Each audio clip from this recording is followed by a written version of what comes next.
Hey, it's Anthony Meisner with Land Title. Wanted to bring you the Greater Metro Denver market update for the month of January. And there's a lot of exciting stuff going on here and some really positive news. But you got to really read into this data a little bit to understand it because we have about a 10% drop in under contracts from this time last year. That's a huge positive, right? I want to reiterate the fact that we should have expected something like Q4 where we were down 20 to 30% a month. So interest rates did not exactly get any better, but buyer demand shifted dramatically because, well, it's a new year and people reframe their mindset every January. And I think we have people coming out to shop. Now, the big differences between last year and this year are we have substantially more inventory, but yet we're still in a remarkable inventory shortage. Those total number of sales lag, so that's why they're down by 27%.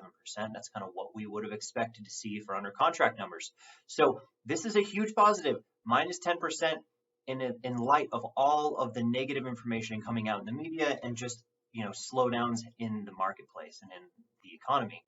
So the one thing I wanted to talk a little bit about is just inventory and what that means and what that's going to look like.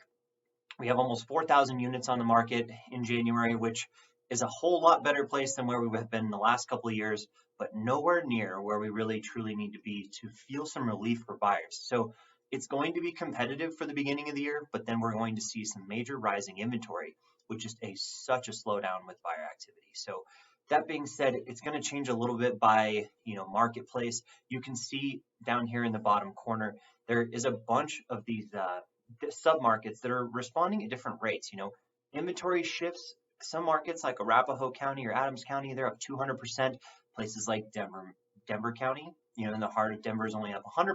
So we have had some inventory changes, but where there is more demand, there will always be less inventory. So they're definitely more resilient markets like in the heart of Denver. Now, if we go over to our month supply of inventory, we're only at 1 month. I say only because even though we've risen so rapidly, we're up 200% in inventory. We went from nothing to something, basically, right? So with 0.3 a year ago, basically 1 week of inventory. Now we have 1 month of inventory. At least your buyers have something to go look at and shop for. That's a really good sign for buyers. Inventory is going to rise, right? You're going to see a rise all the way through the middle of the year. And depending on what's going on with interest rates, it could be a lot like last year. Now, if interest rates start to speed up in the fall, and we get let's call it 5.5%, 5%, somewhere where there's more buyers entering the marketplace, we could really see a drop in inventory by Q4.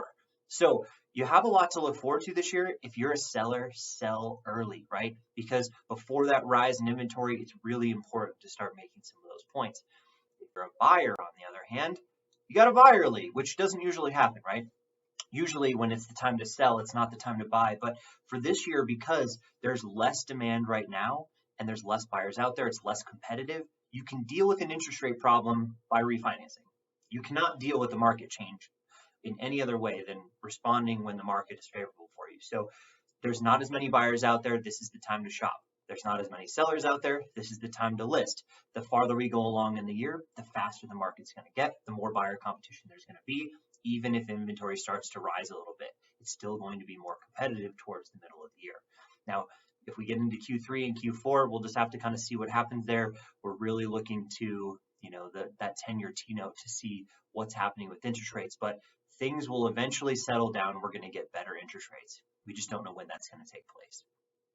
Now, you don't want to miss out on this portion either. So if you're working with your buyers or sellers, definitely treat them by price point, and it's really good to be able to provide data by price point, right? The most actives and under contracts take place in the Denver metro market between that 600,000 and 800,000 range, closely followed by the 500,000 to 600,000 range. So that bulk of your home buyers and sellers right there in the middle, they're still really active, right? There's still not any inventory available for them. There was only 400 and some odd units in each one of those price categories, and over double that went under contract last month. So it's still hyper competitive. You can see it here. Based off of our month supply of inventory in those price points, we have 1 month. Other price ranges is even more extreme, 0.6 months of inventory. There is an inventory shortage across all of Denver Metro. You're finally starting to feel it a little bit less than you were a year ago, but even with that being said, it's still a remarkable time to sell homes in Denver Metro. The big difference is buyer demand, we have to actually set proper expectations now, because it could take 45 days to go under contract. It could take 30 days to go under contract, right?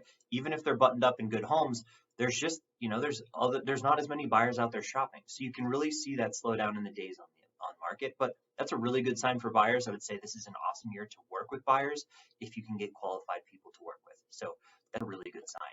Now, here's our sold analysis. Expect that those sales numbers are going to be a lot less than last year in the first part of the year, and then probably exceed what we felt in the fall by the end of the year, because interest rates are going to change, right? We just don't know when, but Q4 was ugly for interest rates. They peaked at 7% at one point. They definitely shouldn't be there again unless something extreme happens. But that being said, we should have more buyer demand in Q3 and Q4 than we had last year, but less buyer demand in the first two quarters. So it's going to be a little bit backwards from last year.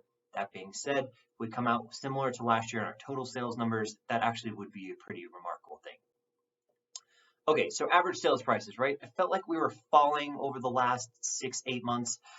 We had such a huge rise with all of those competitive market situations we felt in springtime when things were still really favorable.